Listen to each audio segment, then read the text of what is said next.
Well, joining me on the show is Dr. Olobo Lalobo. I almost called you Olobo Nyango. Dr. Olobo Lalobo, thank you so much for joining us, Doctor. And Dr. Rasha, who is from MAC Group. Hello. Welcome. Thank you. Let's first talk about these numbers. 180 million couples, if you do the math, it's 1 in every 4 couples. That's very high. Yes, compared also to a developed country like Europe and US, it's almost maybe 3-4 times more than they experience.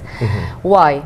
It's very easy to explain, because most of the causes of almost 85% of the infertility causes due to preventable causes, which is untreated infectious diseases.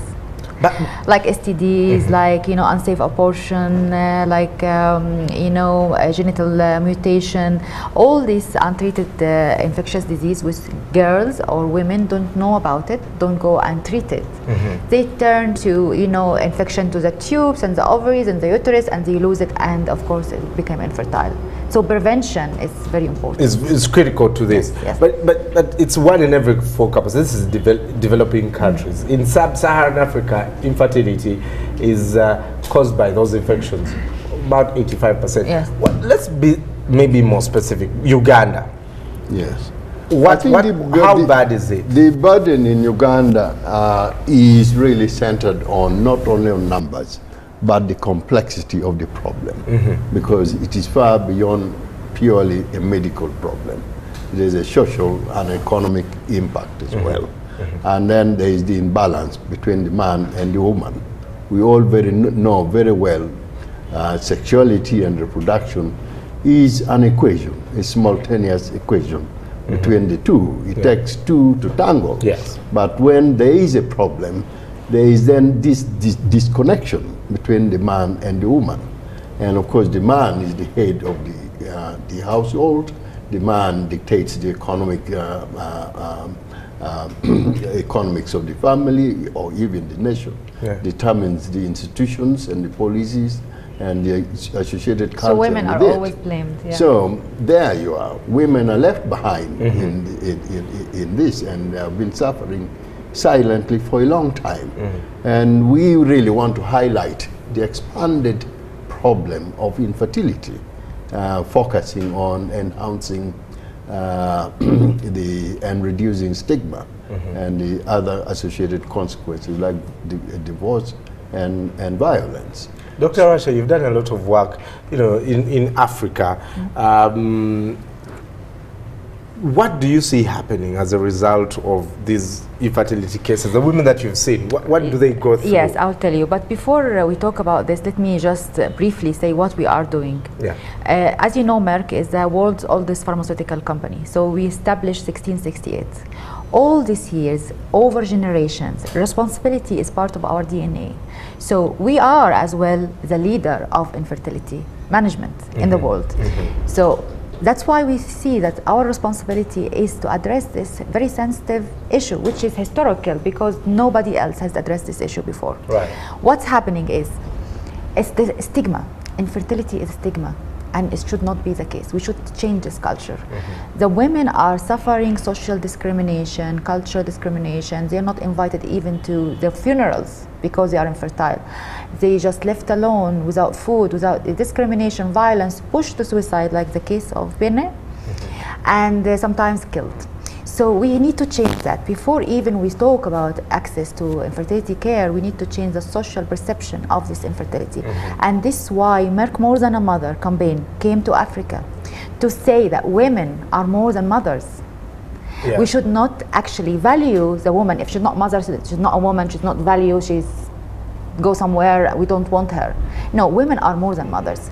And even if they are infertile or they have problems, it's the technology can treat it, it's a condition, okay? And it's not only her problem.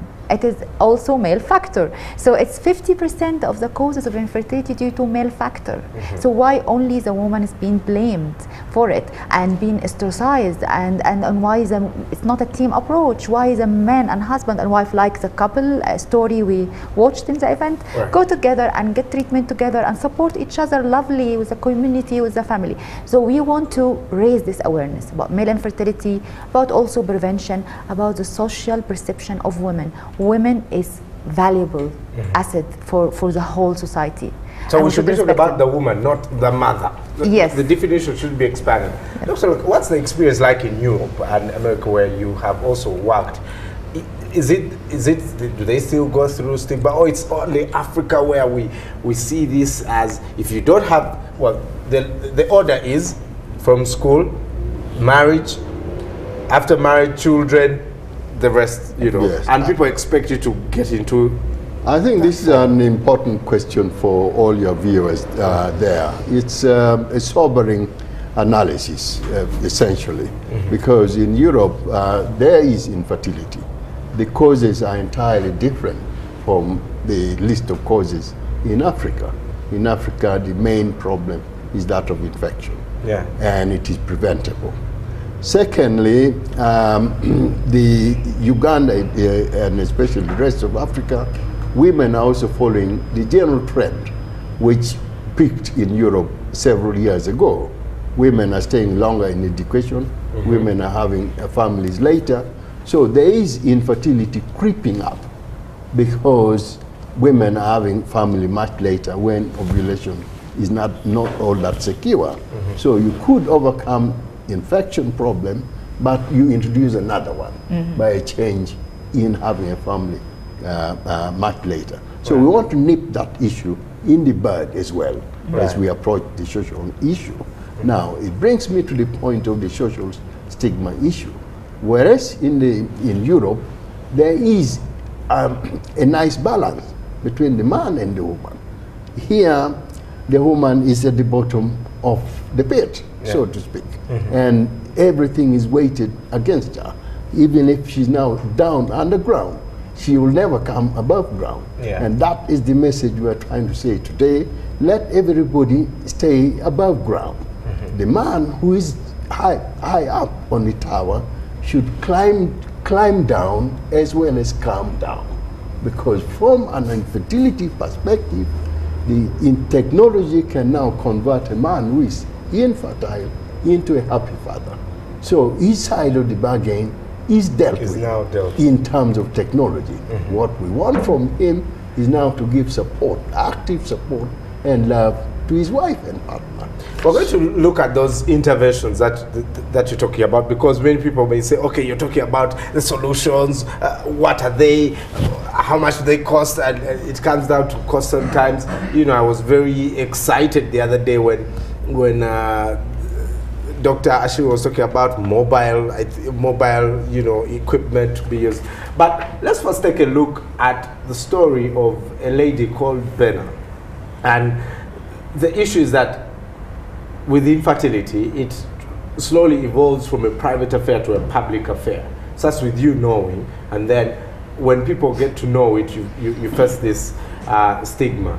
This is Benna, whose story is very, very, very, very sad, but was able to get a few minutes about some of the things that she goes through because she's infertile. Take a look.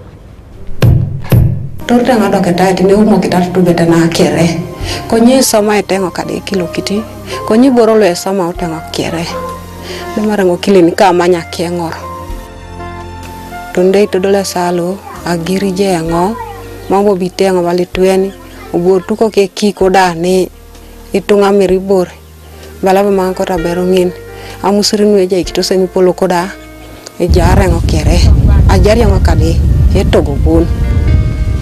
Na yaw ne raber na soditi ubo kile ni ka konyelo konya ba ka bangi na donge ngini tai mame bobo mama ke me da ne da mame ko to ijali muna bero ya na soditi na yaw no ara do bo ngone se ya kitai ka de pare ya bero e poto ko ta bero ya mama ko ta tiro radisi som arengo iso soma apa kina limo kino kile ni ka ebe mambo banga kotojo abuya nga pupa pipilu da abuya nga leme kia da tia matar apa kingin abuya nga leme kia anele la titipo tia mata konyopo no peto rekeki tia nga maste kia tiko nga mami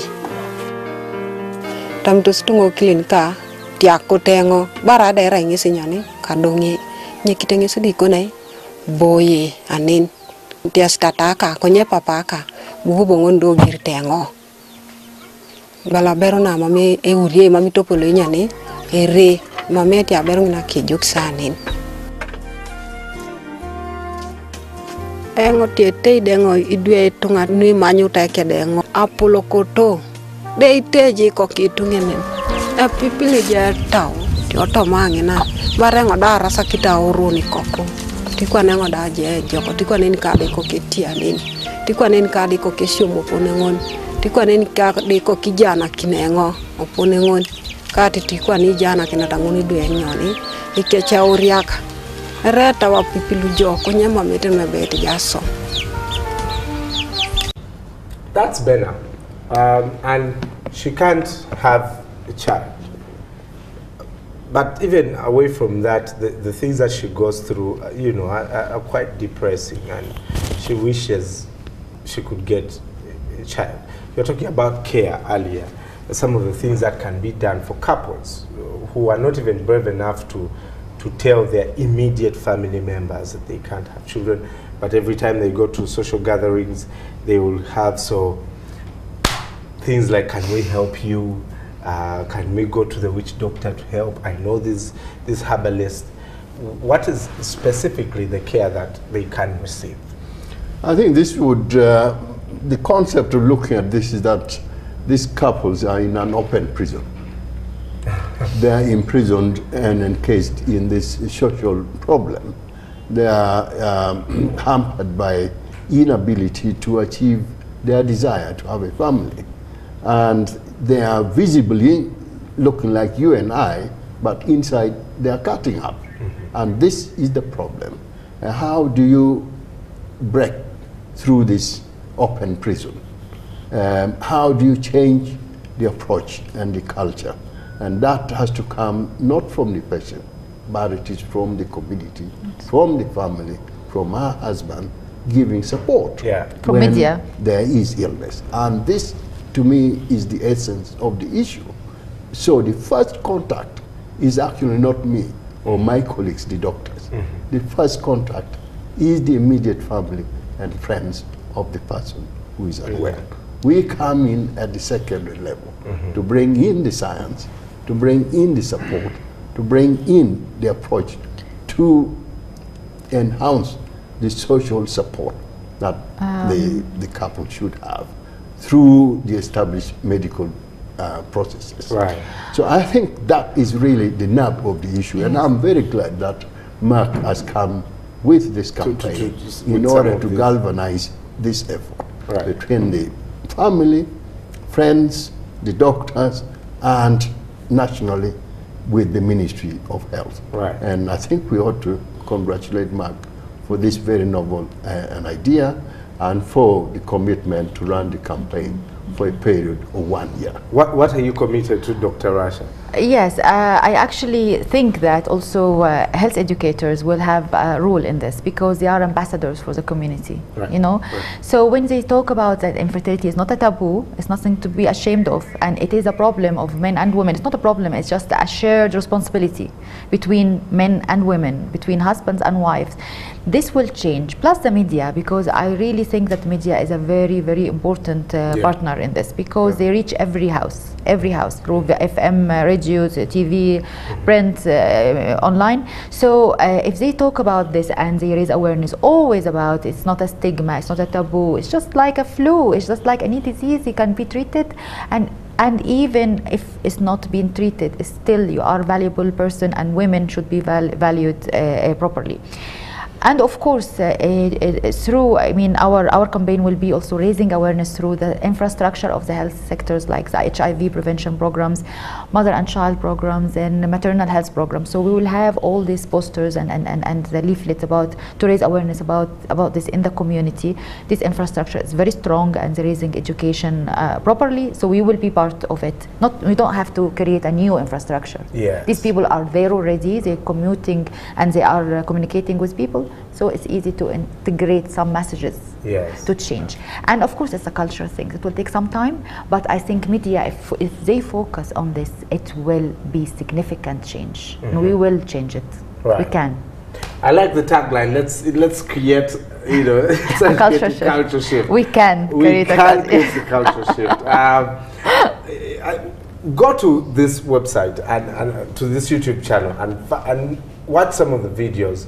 Not just from women, but from men who have secondary infertility and have gone and been treated.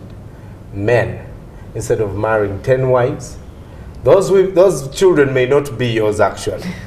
There are so many cases where, you find that even the children you have outside are not your children. So support your wife, support your husband, you can treat this. It's time to create that culture shift.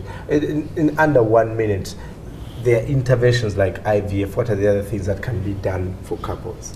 I think the major intervention is that of prevention via public health measures, education, early treatment when there is infection, and then a follow-up of that.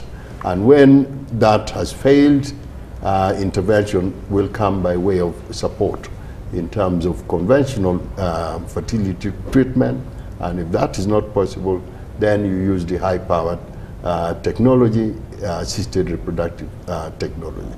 So there is a lot of support there, the infrastructure, the training necessary, and in this regard, Merck is also helping with the training of embryologists to support this cultural shift stigma. So that is an additional commitment for Merck, for Uganda, and for the African region. We shall continue this conversation online. Just hashtag morning at NTV. You can tweet me at Brian Mlondo, Merck and Mothers. That's MERCK and Mothers. And let's talk about how we can create this cultural shift today. We can definitely find some medicine for this infertility that has been going on for a very long time. That's your Everyday Life this morning. Coming up, the sports update with Darren and Derek, powered by Star Times.